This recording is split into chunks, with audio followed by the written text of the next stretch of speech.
ciudadanos en el más pleno sentido de la palabra, es decir, personas dispuestas a participar en los asuntos públicos, conscientes de sus derechos y también de sus deberes, informadas e interesadas en la marcha de nuestra comunidad nacional. De otro lado, esas universidades, al acoger muchachos en busca de una profesión, son también depositarias de un mundo de ilusiones y esperanzas, de deseos de conocimiento, de expectativas de una vida mejor y de procura de un lugar en una sociedad difícil y desafiante. Siendo esto así, preguntémonos, ¿supo la universidad peruana estar a la altura de esas responsabilidades, de esos pedidos, de esos deseos?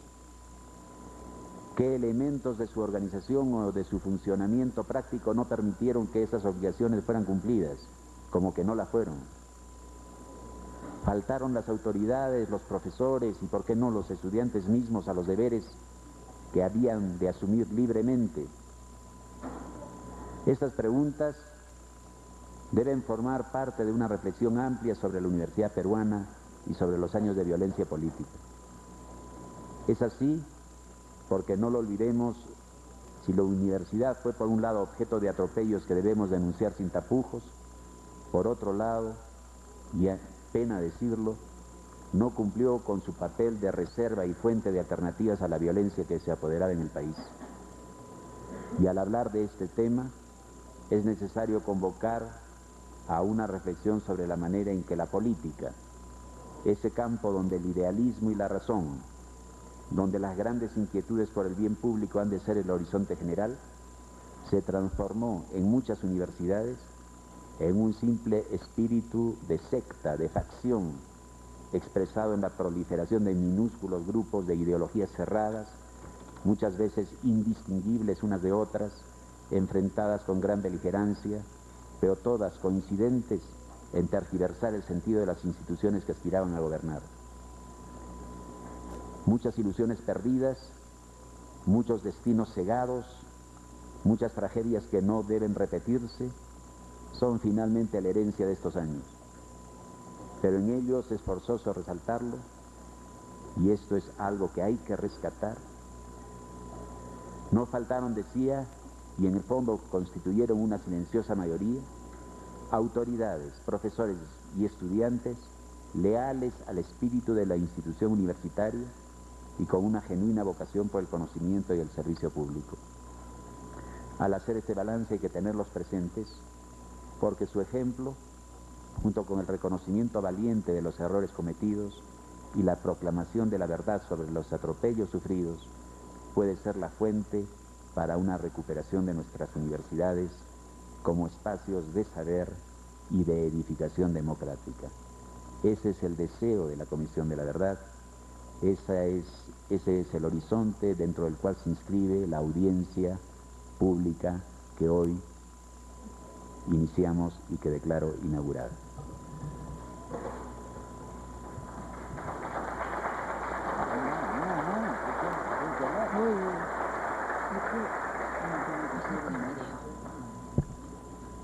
Bien, de acuerdo al programa, vamos, y a modo de motivación, a manera de motivación, a presentar un video, el cual servirá de introducción general al tema de la violencia política en la universidad peruana. Este video, que tiene una duración de 15 minutos, nos dará el marco general dentro del cual se inscribirán 3 grandes bloques que nos ocuparán a lo largo de esta jornada. El primero, sobre la crisis de la universidad en los años 80 y la expansión de la violencia, con los testimonios correspondientes. El segundo, sobre los patrones de violencia ejercidos en la universidad. Y en la tarde, el tercer bloque, sobre los nuevos movimientos universitarios en los 90 y los retos actuales de la universidad. Veamos pues el video introductorio.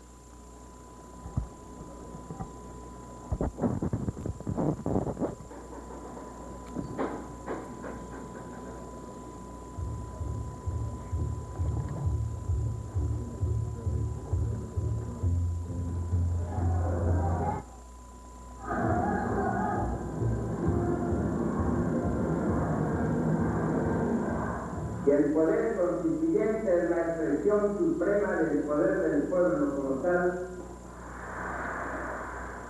La gran violencia del movimiento estudiantil en los 70, ¿no? Hay un proceso de radicalización política con una hegemonía claramente maoísta que viene de mediados de los años 60, ¿no? El combate entre el APRA y la izquierda va a llevar no solo a la hegemonía de los sectores de izquierda marxista-leninista, sino entre ellos a la hegemonía de los sectores maoístas. En los 80 la escena va a variar. Recordemos que esta izquierda es explosiva dentro de las universidades porque se enfrenta a una dictadura militar.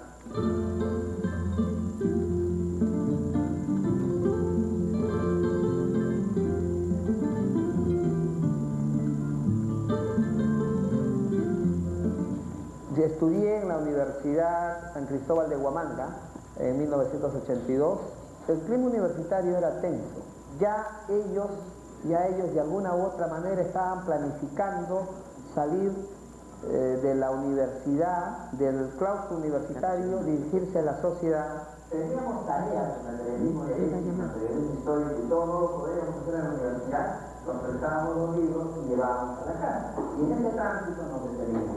Y nos detenían y nos decían que esto es un libro de Sendero Luminoso, de la RCA, lo llevaban a un puente, los programas, que los arrojaban, les hacían pasar electricidad.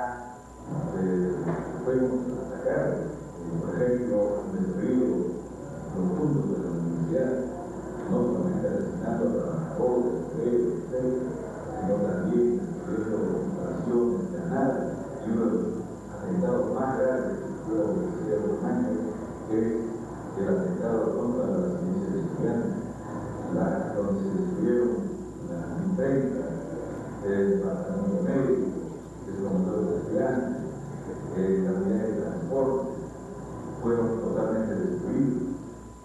Hacer política en las universidades en el Perú durante los 70 y los 80 en un marco ideológico maoísta en lo fundamental era preparar la revolución.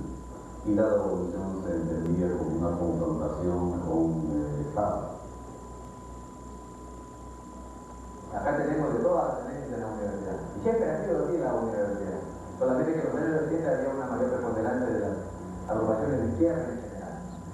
Alrededor de Izquierda Unida, de NRTA, de Sendero Luminoso, y esto sucedía, ¿no? A nivel de todas las universidades. Ha habido, sí, expresiones de violencia producto de toda la lucha universitaria y todos los grupos, ¿no? Alcapristas, con diferentes opciones de izquierda, ¿no? La lucha era fuerte, ¿no? En un inicio de cosas de la universidad, se agarraban a piedras, ¿no? Con cachiporras, ¿no? Había un grupo que predominaba, que incluso organizaba matones y asuntantes y zonas, ¿no? Para amedrentar a los profesores y vender notas o darles notas a los universitarios. La violencia física se instala en las universidades en la medida en que hay un discurso confrontacional. O sea, la política se entiende como confrontación antes que como búsqueda de consenso. La idea de la búsqueda de consenso es muy débil en este periodo.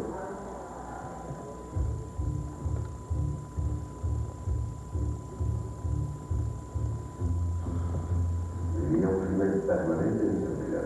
Yo no podía estar nunca tranquilo. Siempre sabía que si iba a hacer una conferencia pública en un sitio, tenía que estar mirando a la gente.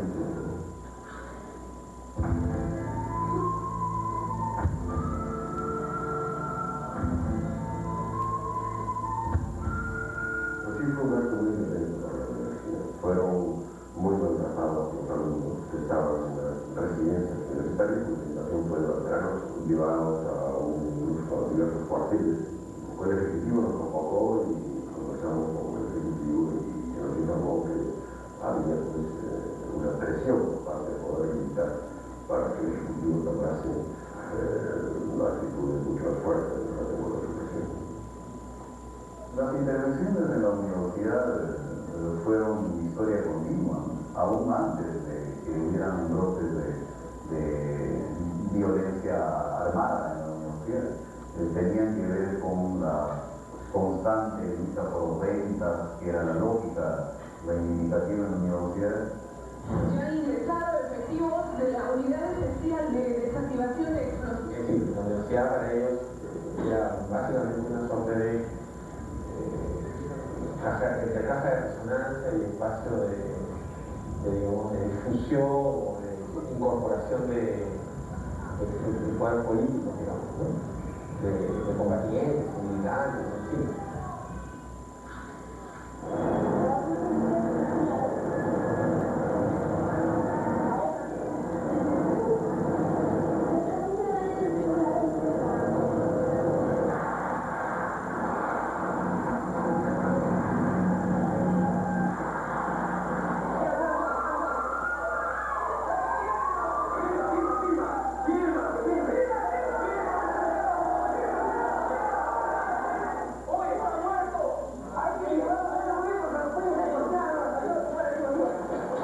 Desde fuera del campus, los policías dispararon y de manera certera asesinaron sin balas en la cabeza a Hernán Tujo Gabriel, un estudiante que no tenía vinculación con ninguna organización política, que tampoco había participado en la movilización, pero que simplemente salía de su clase y en esos momentos fue alcanzado por esta bala. Hubo una agresión bastante dura contra los estudiantes, no solamente los militares o organizaciones políticas, porque hubieron otros primero también, sino contra quienes no tenían absolutamente nada que ver.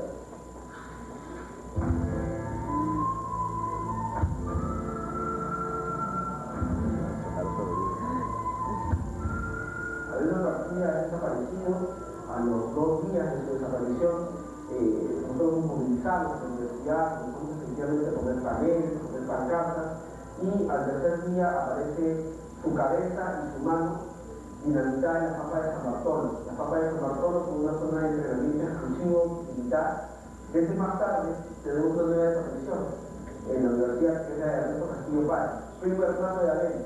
Él es desaparecido un domingo en Villa Salvador, en la cual hay testigos de que efectivamente una patrulla de las estaciones de radiopatrullas de la Policía Nacional lo detiene, lo pone contra la pared, le pide sus documentos y luego lo mete en la maletera de la patrullero. Y los patrulleros le dicen que no se vaya nomás. Hay testigos que ven que él grita además y da su nombre y efectivamente lo llevan. Lo llevan y nunca más apareció. Entonces, realmente no tuvimos las condiciones necesarias, adecuadas para las controles y empleados. Fuimos amenazados permanentemente. Muchos de nosotros hemos tenido que salir de la ciudad al campo por tiempo para no ser víctimas de los atentados. Gran cantidad de alumnos fueron asesinados. No se sabe realmente en la comunidad patricia por quién. Uno decía que era los de Franco, otro decía que era la policía, otro decía que era el secreto, de modo general. Realmente esa confusión pues todo el mundo la aprovechó para dañar a muchas personas, a veces a las personas. Por ejemplo, aquel autoridad o aquel estudiante que se contraponía pues al pensamiento Gonzalo, ellos suponían en algún momento que era la cuarta espada del nazismo, entonces los amenazaban. Y en última instancia se mencionó que atacaban, pues, los perseguían, los acosaban, y finalmente la última instancia ya era el asesinato.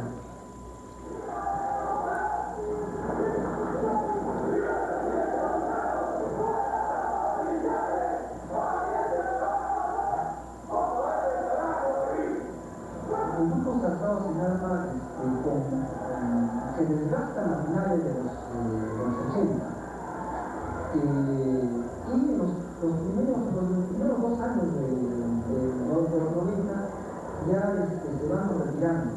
Se van retirando principalmente por 2 aspectos. Uno, porque no tenían el apoyo de los estudiantes y docentes, porque generaba mucha violencia. Por otro lado, un segundo aspecto es que no han encontrado, por ejemplo, formar cuadros muy importantes aquí para establecerse definitivamente en el poder.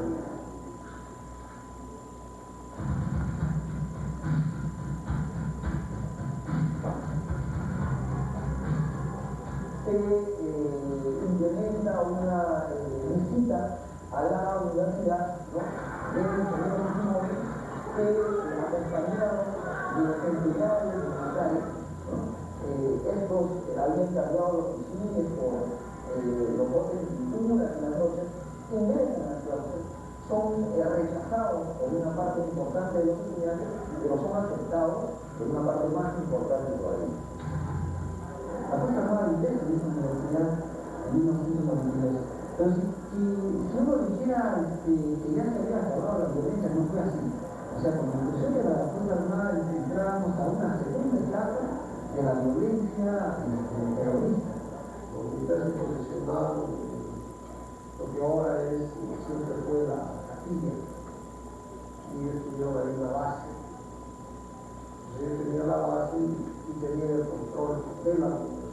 Hemos tenido algunas asambleas universitarias donde concurrían los militares y grababan todo lo que se señalaba, inclusive anotaban quiénes participaban en estas asambleas.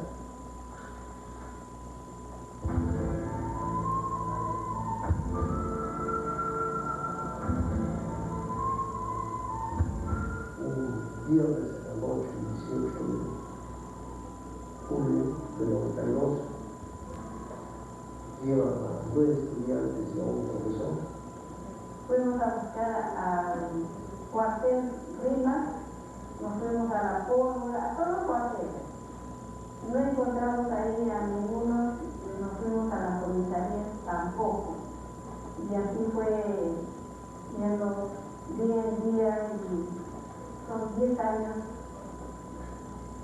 Ya ando buscando a mi hijo, buscó la justicia, que lo he encontrado durante esos 10 años.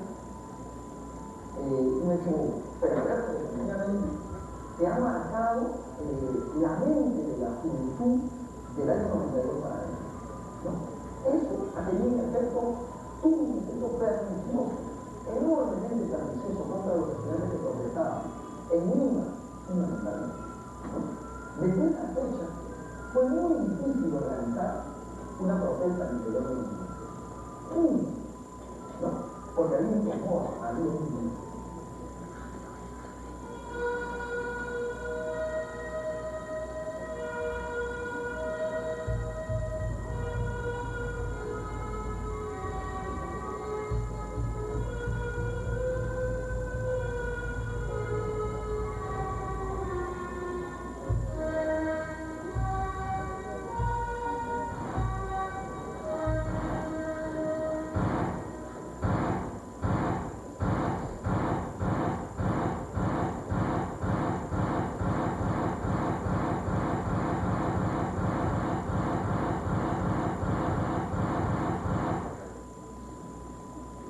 La liberación, digamos, tiene dos momentos, ¿no?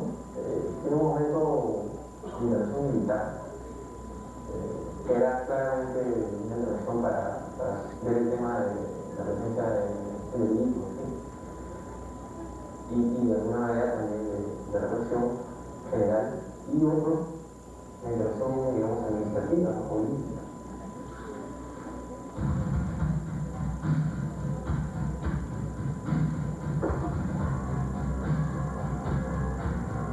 La comisión organizadora está aquí para poder tener un control más directo de la parte académica y administrativa. El control que tenía con los militares es un control directo.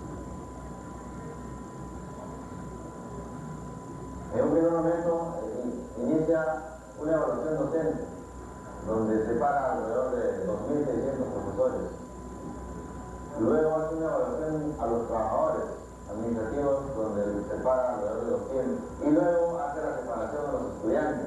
Los estudiantes llegan alrededor de los 3.600. Pero curiosamente los expulsados eran dirigentes estudiantiles.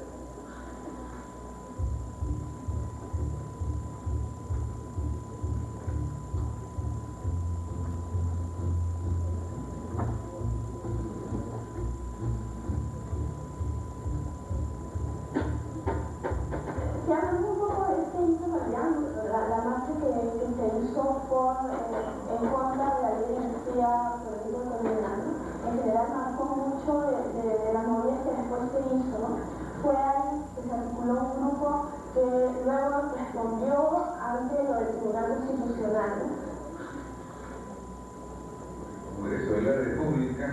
sobre la presunta usurpación de funciones en que habría incurrido el Tribunal Constitucional.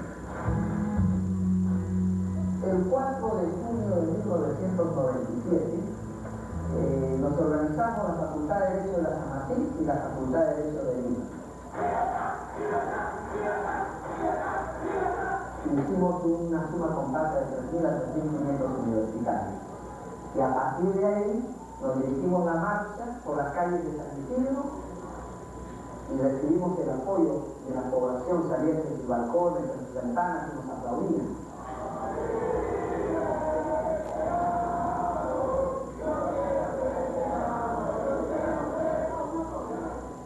Y las cosas se fueron sucediendo, ¿no? La gente no necesitó demasiada convocatoria, inmediatamente prendió, los grupos empezaron a realizar a partir de ella, en las redes también, y entonces es como una bola que no se detiene.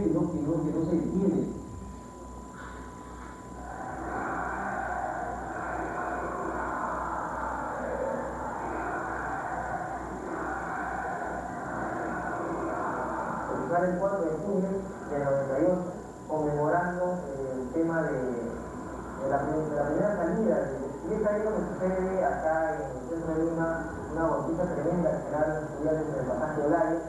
Creo que eso indignó a la gran mayoría de estudiantes, y fueron 3.000 a esa marcha que convocó para la siguiente semana, para el próximo jueves, que era el 11 de junio, a una segunda marcha donde esos 3.000 se convirtieron en casi 10.000 personas. Y es ahí donde se da este boom de unirse a universidades nacionales con las particulares. Creo que hay una desconfianza inicial, creo que hay unos prejuicios absurdos, y creo que nos encargamos un poco de desmontar en esas marchas. Toda la participación conjunta de gente de las universidades privadas y estatales generó un grupo compacto que no se deshizo hasta que cayó la dictadura.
Hay un reclamo perentorio de justicia, verdad y unión para hacer del Perú un hogar cálido en el que todos los peruanos podamos vivir con dignidad.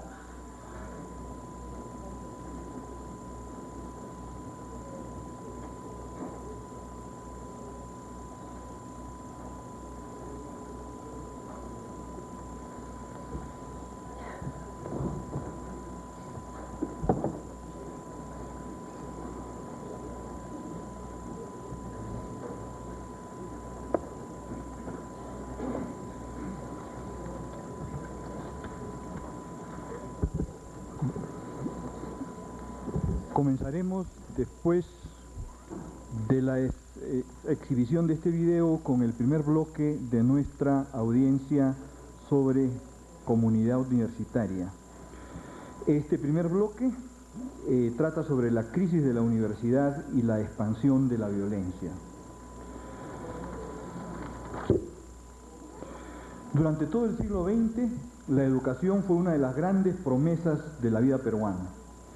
Edúcate si quieres triunfar, decía una gran inscripción a la entrada del pueblo de Quinoa en Ayacucho.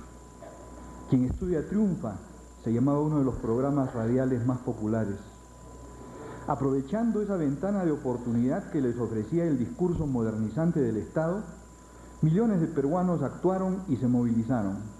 Construyeron escuelas, contrataron profesores y negociaron luego darle valor oficial a sus centros educativos. Tanto más que por la tierra, el campesinado andino se movilizó por la escolarización y pobló de locales escolares hasta los más apartados rincones del país. Esa oleada de masificación educativa llegó a la universidad en las décadas de 1960 y 1970, multiplicando por 8 el número de estudiantes, de 3.000 a 250.000, y por 4 el número de universidades. Precisamente entonces, cuando el país más necesitaba proyectos educativos modernizadores y democratizadores, que dieran acceso a un bien público de calidad a las nuevas generaciones de peruanos, precisamente entonces la promesa educativa sufrió varias defecciones. Por un lado, desde mediados de la década de 1960, el Estado comenzó a reducir su inversión en la educación pública, reducción que se volvió dramática desde fines de la década de 1970. La universidad pública fue prácticamente abandonada a su suerte y condenada a una muerte lenta por la vía de la asfixia económica. Por otro lado, tampoco las élites privadas le ofrecieron una propuesta educativa a estos nuevos contingentes juveniles. Salvo excepciones, se replegaron sobre sí mismas, creando universidades privadas que ofrecían una educación al margen de los sobresaltos económicos y políticos de la universidad pública. Por último, pero no por ello menos importante, la propia comunidad universitaria tampoco fue capaz de plantear una alternativa democrática. Entrampada en concepciones políticas autoritarias y pedagogías arcaicas, la universidad pública acabó literalmente petardeándose desde dentro, entrampada por contradicciones internas que con frecuencia se intentaba resolver violentamente. El inicio de la violencia política en el país en 1980 no hizo sino echar más leña al fuego. En muchos casos, la universidad se convirtió en campo de batalla, sufriendo ataques por parte de los diferentes actores de la guerra. Recordemos, si no, la Universidad Nacional de San Cristóbal de Huamanga, que vio destruidos sus centros de experimentación agropecuaria ubicados en el Fundo Alpachaca, y años más tarde, que vio destruido Alpachaca por el Partido Comunista del Perú, Sendero Luminoso, y años más tarde atacada también por grupos paramilitares que destruyeron su imprenta, sus medios de transporte, entre otros bienes.